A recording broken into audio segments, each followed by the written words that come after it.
aquí. Es decir, el motivo de nuestra fe, el fundamento de nuestra fe es que Cristo resucitó. Si no fuera así, como dice Pablo, nuestra fe sería vana, es decir, vacía. No habría ninguna motivación, no habría ninguna esperanza. Pero tenemos un motivo, tenemos un fundamento, tenemos, como dicen por ahí, tenemos de dónde agarrarnos.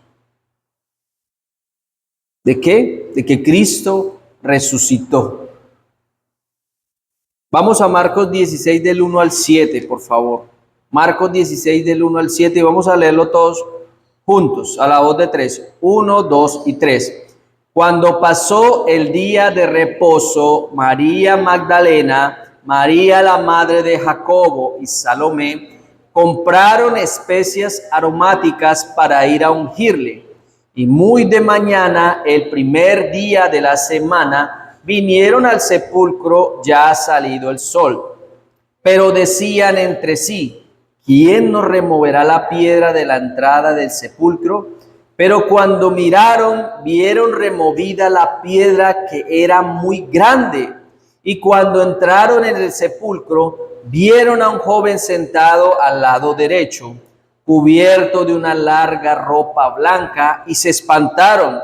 Mas él les dijo, no os asustéis, buscáis a Jesús Nazareno, el que fue crucificado. Ha resucitado, no está aquí. Mirad el lugar donde le pusieron, pero id, decid a sus discípulos y a Pedro que él va delante de vosotros a Galilea. Allí le veréis como os dijo. Hasta ahí, dejémoslo, hasta el 7. Entonces, esta es la historia de cómo estas mujeres van a buscar al Señor para ungirle, para ponerle especias aromáticas, una tradición. Y fueron muy temprano, el primer día de la semana, es decir, el domingo. Esa es una de las razones por las cuales nosotros guardamos el domingo y porque los apóstoles empezaron a hacerlo el primer día de la semana. Y ellas, antes de ir allá, decían, bueno, pero ¿quién nos va a remover esa piedra? Porque era una piedra gigante la que pusieron allí en la tumba. Pero cuando vieron que la piedra estaba removida,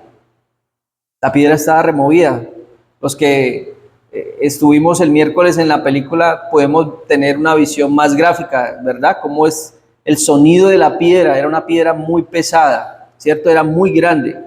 Cuando ellas entran al sepulcro, se espantan porque ¿qué ven allí? Un ángel, una persona sentada allí de blanco. Claro, ¿cómo es posible que una persona esté allí sentada? Entonces ellos se espantan, cualquiera se espantaría, ¿verdad? ¿Y qué les dijo esta persona, este ángel? No se asusten, ustedes están buscando a Jesús Nazareno, yo sé a quién están buscando. ¿Y cuál? El que fue crucificado. ¿Y qué les dice? Este ha resucitado, se ha levantado de entre los muertos. Y les dice, no está aquí, mirad el lugar donde le pusieron. Es decir, miren, no está acá, es verdad. Miren, ahí están las pruebas. Pero les dice, vayan, díganle a sus discípulos, a Pedro, que él va delante de vosotros a Galileo. Allí le veréis como os dijo. Podríamos decir, no sé, me atrevo a decir que ellas fueron como las primeras evangelistas, ¿no? Estas mujeres, porque fueron las primeras a quienes se les encomendó el mensaje. Vayan, digan que Cristo ha resucitado. Mis hermanos, la Pascua es una celebración cristiana. Es una celebración importante. ¿Y qué es lo que conmemora la Pascua? La resurrección de Jesucristo al tercer día luego de ser crucificado. ¿Y qué simboliza la Pascua o qué simboliza la resurrección? Simboliza la victoria de Cristo sobre la muerte. Y también simboliza la esperanza, porque es que es una esperanza para nosotros. Porque es que si Cristo resucitó, y si guardamos esa lógica, si tenemos esa lógica, Él era el primogénito, ¿cierto? El que resucitaría, el primogénito, y dice que nosotros le seguiremos. Eso es una esperanza para nosotros. Eso es un motivo para estar tranquilos, de que también nosotros resucitaremos y de que la muerte ya no nos podrá retener. Esto es algo hermoso. Miren, esto es una esperanza para nosotros. ¿Por qué? Porque el mundo no tiene esperanza. El mundo no sabe qué es lo que le depara. El mundo no sabe qué es lo que hay después de la muerte. Nosotros sabemos de que sí, tendremos que pasar por ese tormento de la muerte, ¿cierto? Pero que nos espera una resurrección. De que cuando Cristo venga resucitaremos con Él. Ahora, este domingo también es conocido como Domingo de Resurrección, le dicen, o Domingo de Pascua. Y cierra la Semana Santa y la Cuaresma. Ahora, ¿cuál es este significado? Este significado representa el evento central de la fe cristiana, es decir, todo está fundamentado sobre la resurrección. De nuevo, repito, si Cristo no hubiera resucitado, vana sería nuestra fe. Es decir, todo se caería, todo iría al piso. Pero todo está documentado. Muchas personas dicen, sí, pero es que solo la Biblia lo dice. No. Hay autores, hay historiadores que ni siquiera eran cristianos y hablan de Cristo.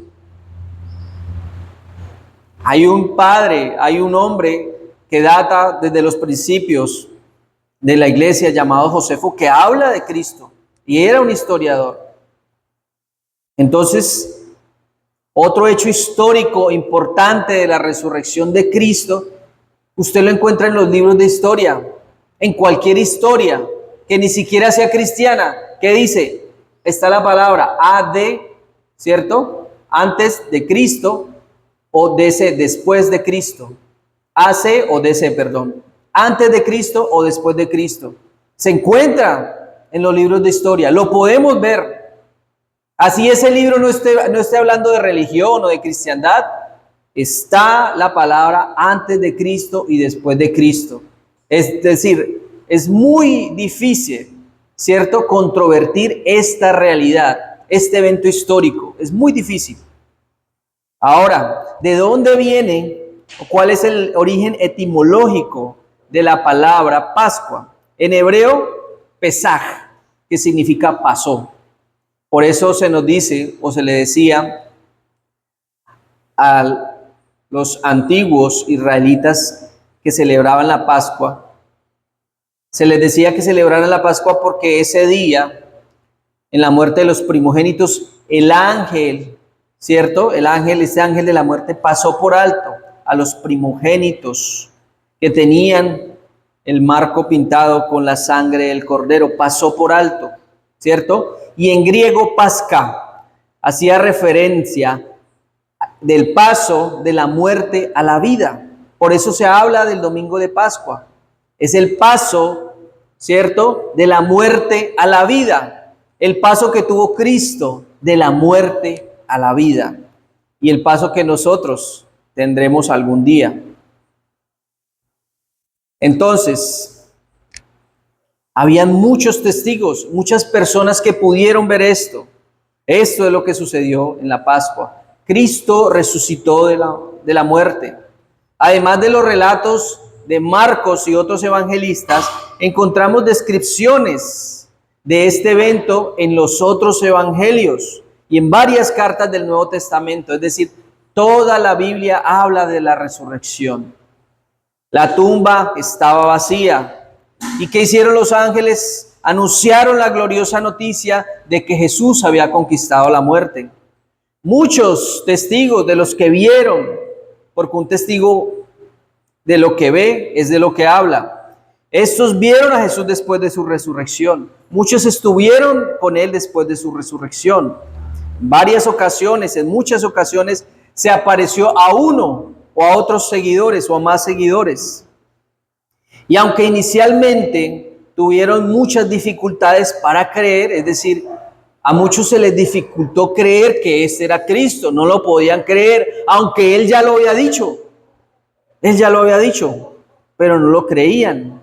Se les dificultaba esto, que Cristo había resucitado realmente.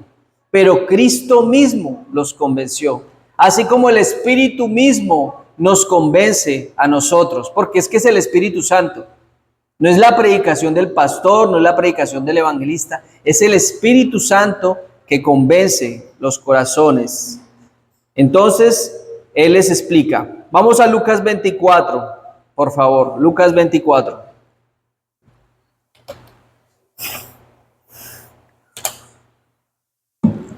Y en Lucas 24 encontramos el famoso pasaje del camino de Maús.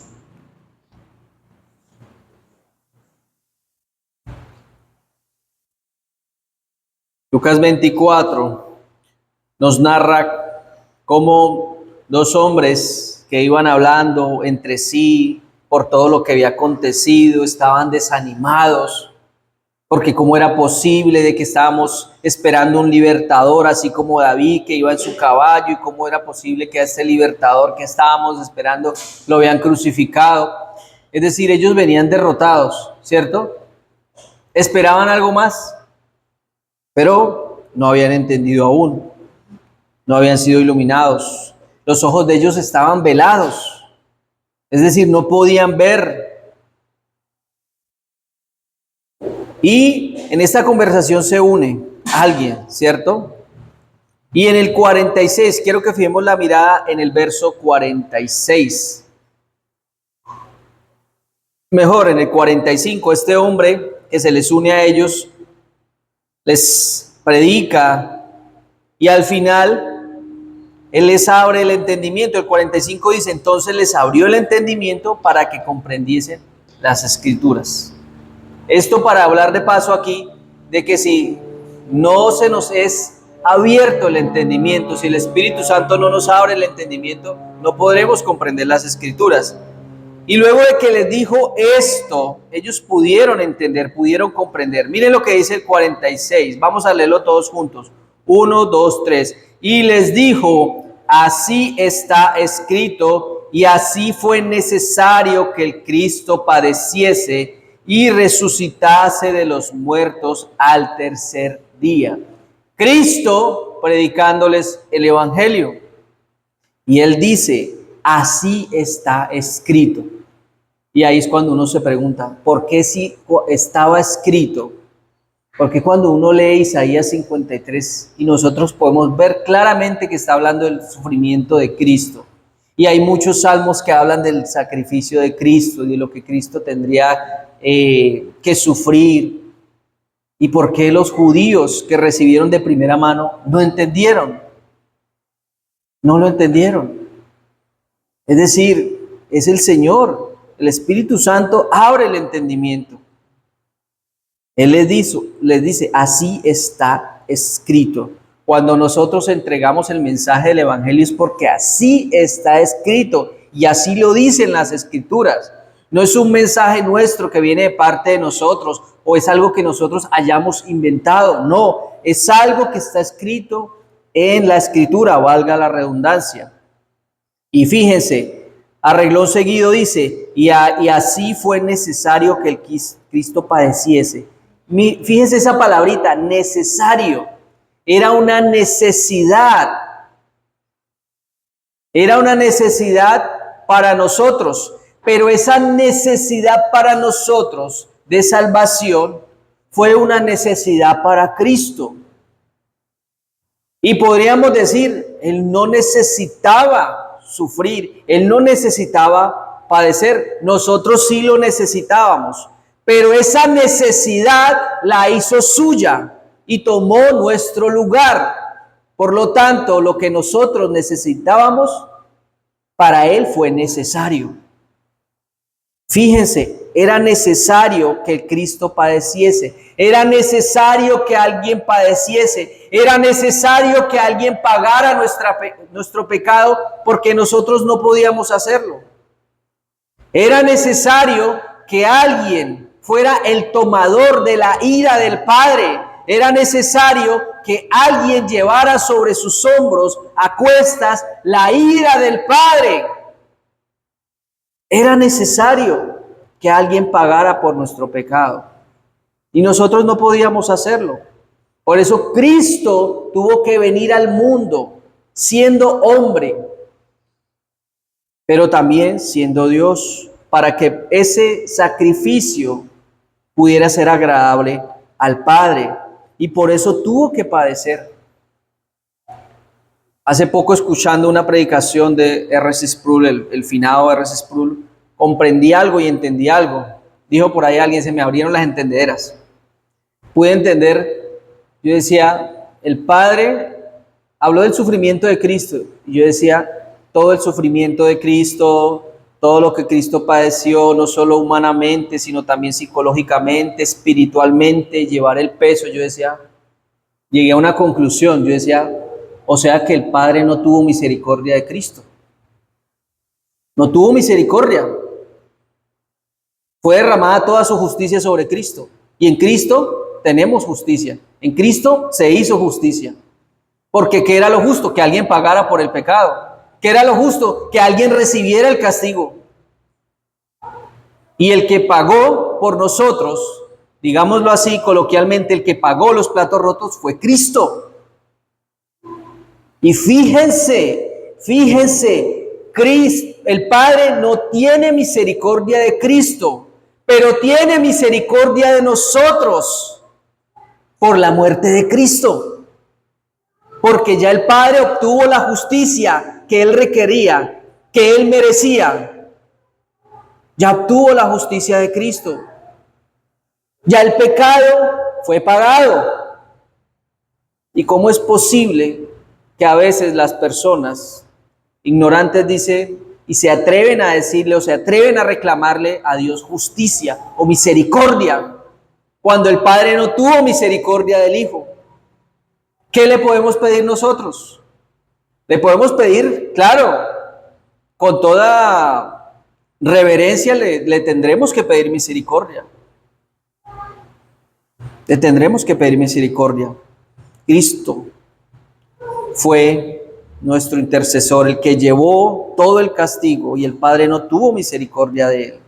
Entonces le dice, fue necesario que Cristo padeciese. Los padecimientos los conocemos, los vimos, hemos visto películas y en algo se acerca a esa última película que vimos, pero es mucho más de lo que vemos o de lo que pretende mostrarnos una pantalla, es mucho más, porque ese dolor, digámoslo así, espiritual, es muy difícil demostrarlo en una pantalla. Ese dolor, cargando el pecado del mundo, ese dolor fue increíble. Y dice, esto era necesario. Era necesario que Él padeciese, pero también era necesario que resucitase.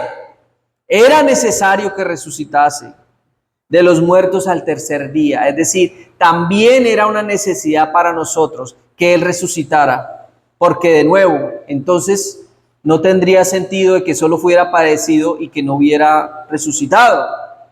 Cobra sentido cuando Cristo resucita, porque significa que ese sacrificio fue aceptable al Padre y que podemos tener salvación. De otra manera, no sería así. Y el 47 dice, y era necesario que Cristo padeciese, resucitara de los muertos al tercer día. Y el 47 dice, y que en su nombre se predicara el arrepentimiento. Es una necesidad la predicación del Evangelio.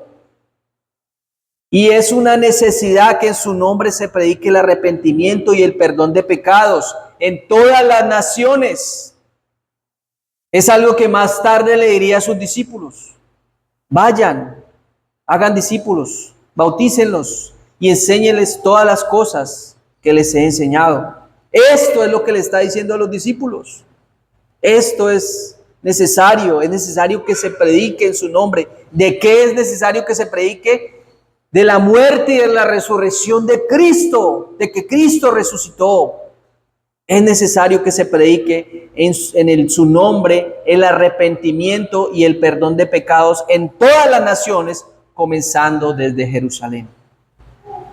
Miren qué bonito, el Señor mismo les está predicando. Esto era necesario, claro, su muerte era necesario para que diera paso ¿a qué? A su resurrección. Porque recuerden lo que habla Pablo en 1 Corintios 15, si no me estoy equivocando, donde habla de que una semilla es necesaria que sea destruida para que salga algo nuevo. Pero es la misma semilla. Era necesario que Cristo muriera para que resucitara y para que diera fruto de arrepentimiento. Era necesaria su muerte para dar fruto de salvación a muchos. Si Cristo no hubiera resucitado, no habría salvación.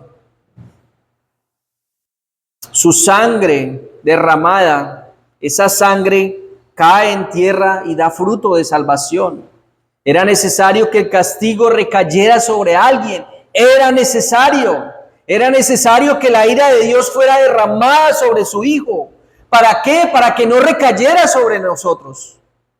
Pero esta sustitución que Cristo ofrece solo es para aquellos que creen en el Evangelio, que creen que Él fue su sustituto. Pero aquel que no cree que Cristo es su sustituto, Él mismo tendrá que pagar. Él tendrá que cargar sobre sus hombros con la ira del Padre. Y créanme, no quiero estar en ese lugar. Prefiero que Cristo sea mi pagador. Y Él lo fue. Solo es para aquellos que creen en el Evangelio. Pero aquellos o los que no creen, solo les espera la justicia de Dios. La misma justicia aplicada sobre Cristo en la cruz. Aquellos que no creen en la justicia de Cristo, aquellos que creen en su misma justicia, pues ellos recibirán la justicia de Dios. Y la justicia de Dios es la paga del pecado, es la muerte. Tendrá que pagar con su muerte la paga, o esa es la paga del pecado. Pero gracias a Dios que con su sacrificio, con su gracia, nos da misericordia, nos da lo que no nos merecemos. De nuevo, el Padre no tuvo misericordia de su Hijo, mucho menos tendrá misericordia por aquellos que tomen por inmunda la sangre de Cristo, por aquellos que no creen. ¿Creen ustedes que Dios va a tener misericordia por aquellos que no creen en el sacrificio de Cristo? ¿No creen en el sacrificio de aquel que el Padre no tuvo misericordia? ¿Y si va a tener misericordia de aquellos que no creen en su sacrificio? Muchos dieron este testimonio de estas cosas. En la palabra de Dios encontramos el testimonio de aquellos.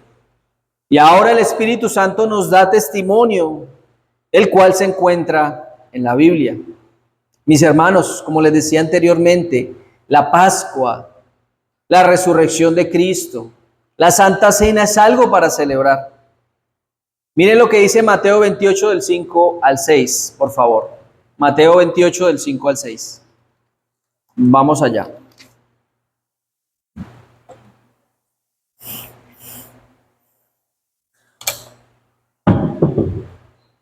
El hecho de que Cristo no estuviera ahí es un motivo de celebración. El hecho de que Cristo no estuviera en su tumba es un motivo de celebración. Mateo 28 del 5 al 6 dice: pero el ángel dijo a las mujeres: no temáis vosotras, porque yo sé que buscáis a Jesús, el que fue crucificado. No está aquí, pues ha resucitado, como él dijo. Como él dijo. Y Marcos 16, 6. Mas él les dijo: no os asustéis, buscáis a Jesús Nazareno, el que fue crucificado, ha resucitado, no está aquí, mirad el lugar en donde le pusieron. Entonces, nosotros muchas veces buscamos donde no debemos, pues no sabemos dónde buscar. Por esta razón, Dios es el que busca al hombre para que nosotros podamos buscarle sabiendo dónde hallarle.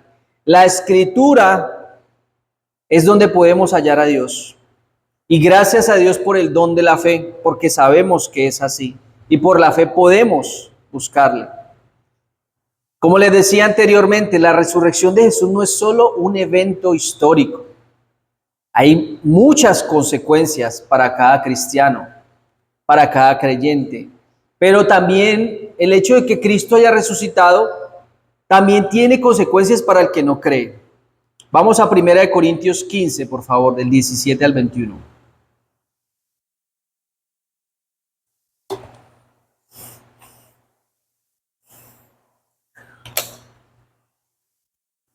Primera de Corintios 15, 17 al 21.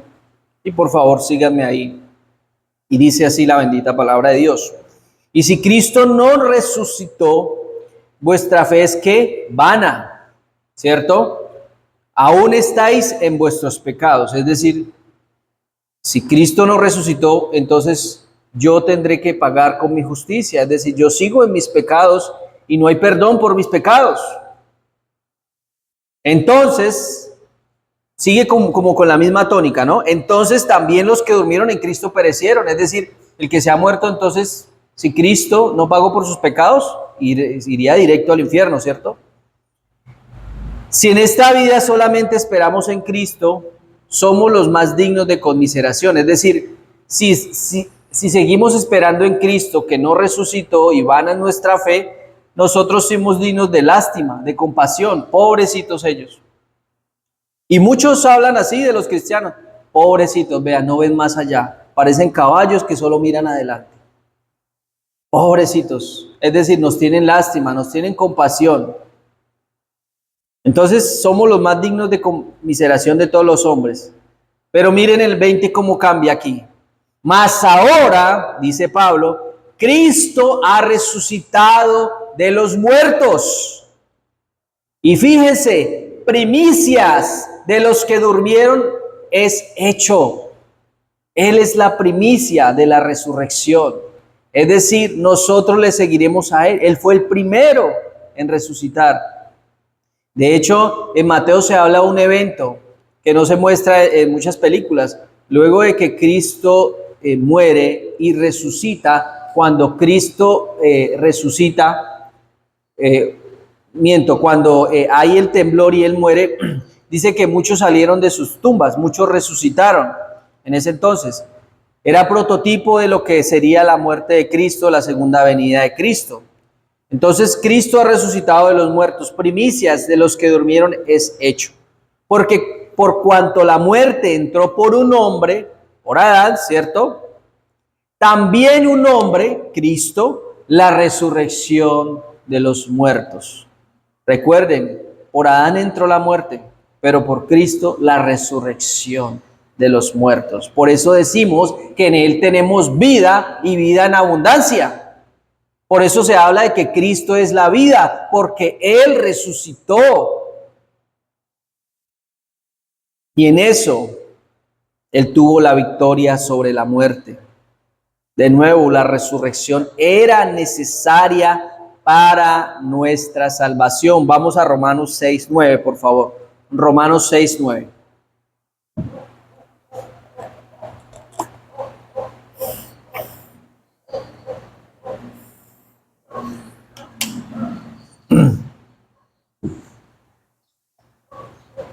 ¿Lo tienen? Romanos 6:9. Dice así la bendita palabra de Dios.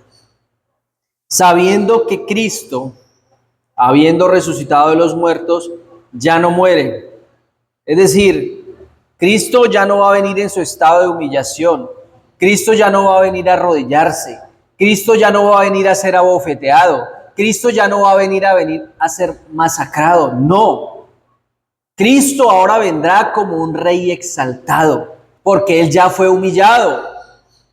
Él vendrá como rey exaltado. Él ya no morirá. Ya no vendrá a volver a entregar su vida en manos de otros voluntariamente. No, ya no muere.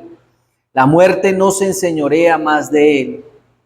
Y si nosotros recibimos los beneficios, porque nosotros somos coherederos, recibimos los beneficios de Cristo y que seremos resucitados como Él es resucitado, cuando resucitemos ya no moriremos, porque la muerte ya no se enseñorea de Él. Y cuando resucitemos, la muerte no se enseñoreará de nosotros. La resurrección de Jesús es, por lo tanto, la piedra angular de nuestra fe, de la fe cristiana. Y esto con respecto al perdón de los pecados y a la vida eterna. Mis hermanos, si Cristo hubiera permanecido muerto, toda esperanza nuestra sería perdida. No habría esperanza, no habría motivo de seguir adelante. Ese motivo que no tienen las personas que deciden quitarse la vida. Esas personas lo hacen porque no tienen un motivo, una razón, una esperanza. No. Pero, dado que Él ha resucitado, pero como Él ha resucitado, nosotros tenemos una esperanza sólida, pues Cristo es nuestra roca.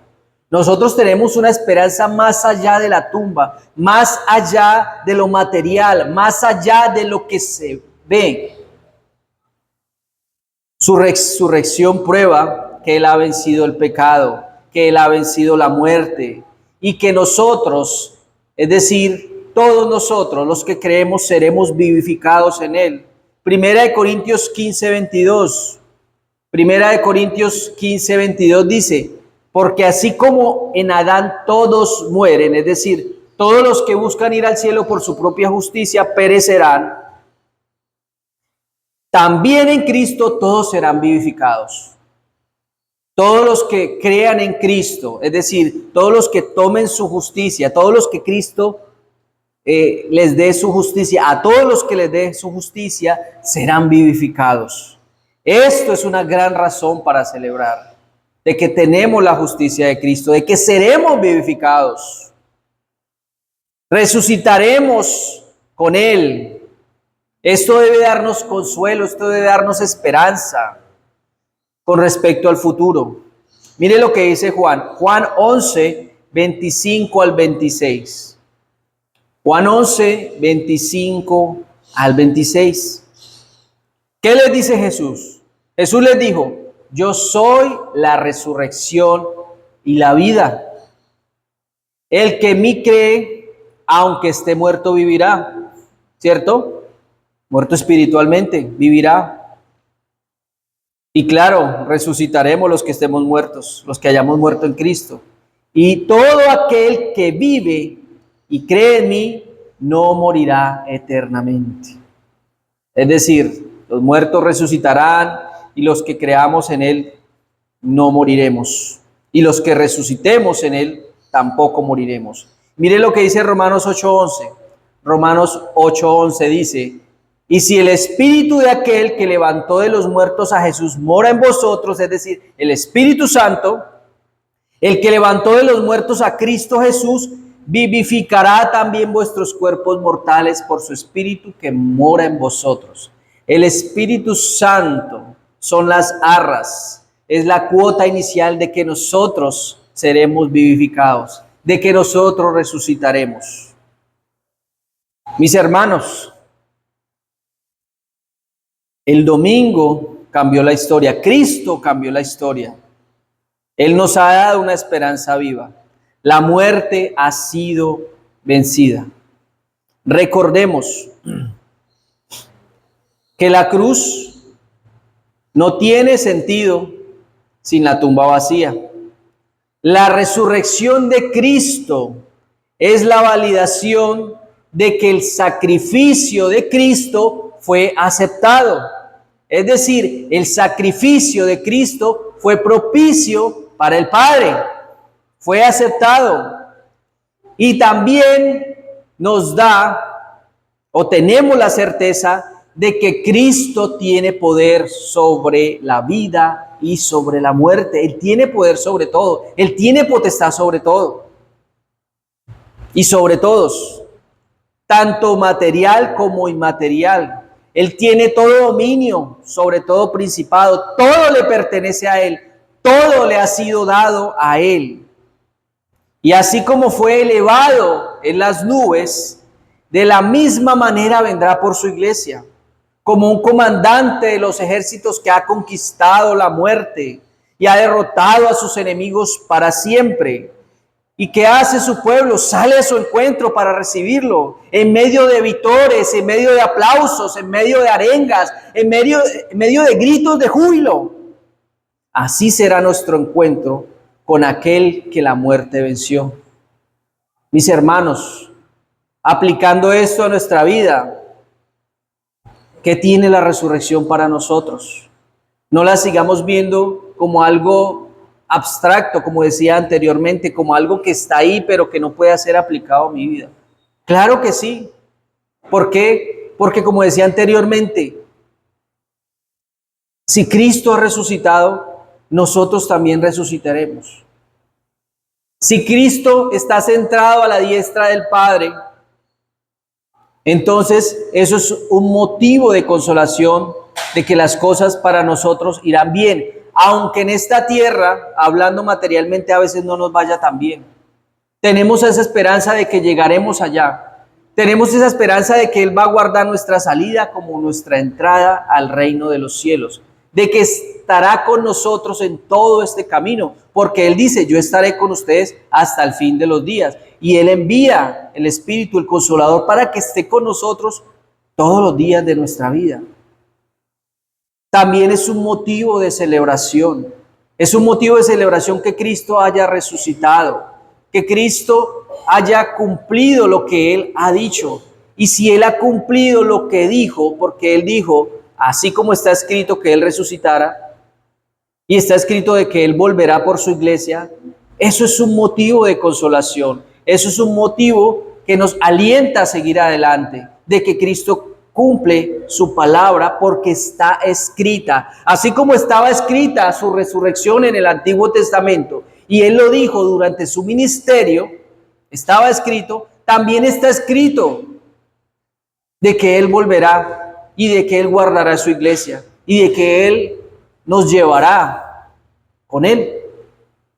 Entonces la resurrección nos muestra muchas cosas en las que nosotros podemos ser partícipes y en las cuales nosotros podemos celebrar de que Cristo resucitó y de que Él es nuestro Señor y de que Él nos llevará a su encuentro.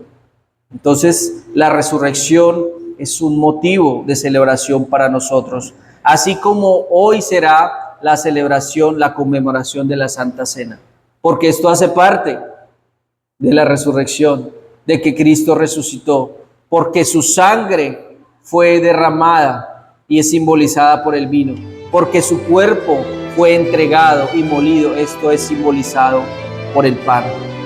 Amén. Vamos a dejar hasta ahí. Vamos a